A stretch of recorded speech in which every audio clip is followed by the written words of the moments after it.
হঠাৎ করে ভাবি আমাদের পিছনে এলো। ভাবি আসার সময় আমি খেয়াল করছিলাম। ভাবি পিছনে এসে দাঁড়িয়ে রাগী কণ্ঠে বলে উঠলো, এখানে কি হচ্ছে? এবং মায়া, তুই ওর সাথে কি করছিস? মায়া হঠাৎ করে ভাবির শব্দ শুনে ভয়ে কেঁপে গেল। তাই ভাবির দিকে তাকিয়ে কাপা কাপা গলায় বলল, কিছু না, এমনিতেই বসে আছি। তারপর ভাবি মায়াকে কোনো কিছু বলতে না দিয়ে হাত ধরে নিচে নিয়ে গেল। মায়াকে নিয়ে নিচে যাবার কিছুক্ষণ পর আমিও নিচে গেলাম। দেখলাম সবাই বসে আছে। আমি আব্বুর কাছে যেতেই আব্বু কোনো কথা না বলে আমাকে মারতে লাগলো। আমি তখন বললাম, আব্বু আমাকে মারছো কেন? আব্বু কোনো প্রকার কথা শুনছে না, শুধু আমাকে মেরেই যাচ্ছে। আমি শুধু বলছি, কেন মারছো?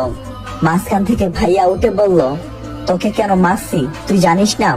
এই বলে ভাইয়াও আমাকে মারতে লাগলো।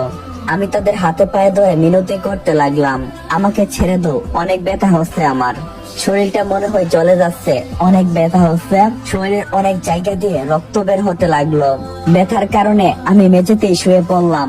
তখন আব্বু রাগী কণ্ঠে বলতে লাগলো, তোকে আমার ছেলে বলতে ঘৃণা হই।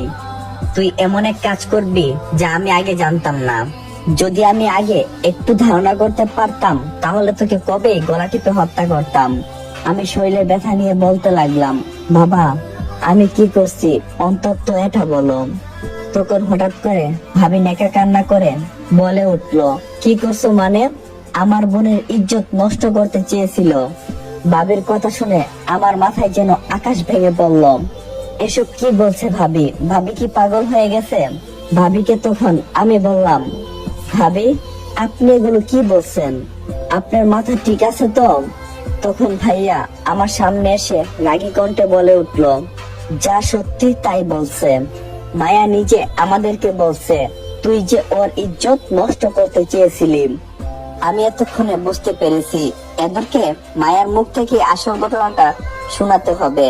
তাই মায়াকে উদ্দেশ্য করে বললাম, মায়া তুমি অন্তত বলো আমি এগুলো কিছুই করিনি। তখন মায়া নেকা কান্না করতে করতে বলল, হে তুমি আমার। বাকিটা বলার আগে মায়া প্রচুর কান্না করতে লাগলো।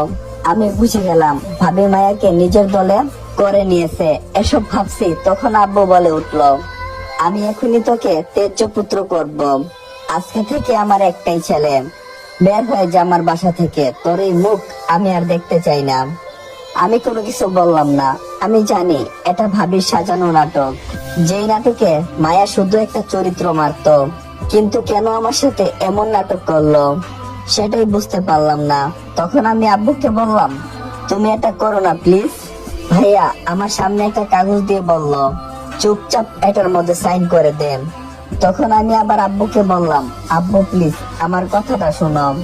তখন আব্বু রাগী কণ্ঠে বলে উঠল, চুপচাপ সাইন করে দেন, না হলে আমার মরা মুখ দেখবি। এটা বলার পর আব্বু কাগজটা সাইন করতে বললেন।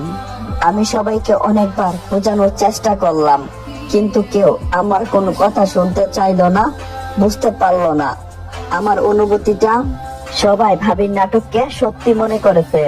যেখানে আমার উপর কোনো বিশ্বাস নেই সেখানে আমি আর এক মুহূর্ত থাকবো না। যেখানে নিজের ছেলেকে বাপ বিশ্বাস করে না, অন্য একটা মেয়ের কথা শুনে নিজের ছেলেকে দোষারোপ করতে পারলো। একবারও বোঝার চেষ্টা করলো না তার আদরের সন্তান এটা কখনো করতে পারে না। হাতের কোনো কিছু উপায় না পেয়ে কাগজটা সাইন করে বাসা থেকে বের হয়ে গেলাম। আর যাওয়ার আগে ভাবিকে উদ্দেশ্য করে বলছিলাম, আপনি কাজটা ঠিক করলেন না, এর বিচার আল্লাহ তাআলা একদিন করবেন। আর মায়া তুমি তো আমাকে ভালোবাসতে, তাহলে এরকম কেন করলে? এটা না করলেও তো পারতে। তোমার জন্য তো পুরো জীবনটা হাসি মুখে দিয়ে দিতে রাজি ছিলাম, কিন্তু তুমি আমার সাথে এরকম একটা কাজ করবে তা আমি কল্পনা করতে পারিনি মায়া। যাক, অনেক কথা হয়েছে, আজ থেকে তোমাকে একা করে চলে গেলাম। ভালো থেকো তুমি। আমার সাথে আর কোনো তোমার সম্পর্ক নেই। আর সত্যটা একদিন জানতে পারবে, হয়তো সেদিন আমাকে আর পাবে না।